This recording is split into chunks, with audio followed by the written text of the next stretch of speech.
on va retrouver, je dirais, pour apprécier un bien, on va retrouver les mêmes codes que l'ancien. Le critère numéro 1 reste l'emplacement, bien évidemment. Le deuxième critère, c'est le prix. On est vraiment sur les fondamentaux d'un investissement immobilier, qu'on soit sur le neuf ou de l'ancien, l'emplacement, le prix, la qualité de l'environnement. Ensuite, ce qu'on va pouvoir regarder, ce que va regarder un investisseur, un acquéreur, il va y avoir toujours cette dimension un petit peu, je dirais, affective, c'est la qualité architecturale de ce qui va être projeté notamment sur les plaquettes, et donc notamment le plan, les orientations, les vues, etc.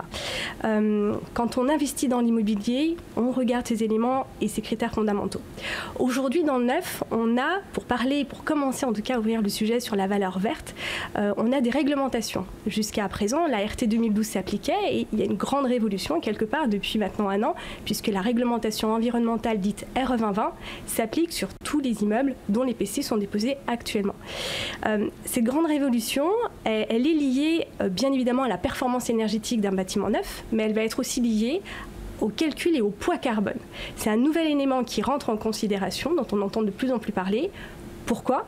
Parce que vous avez certainement entendu parler de la COP21 et des accords de Paris. Bien sûr, oui. L'objectif national, européen, voire même mondial, c'est de maîtriser le changement climatique et notamment d'atteindre la neutralité carbone d'ici 2050.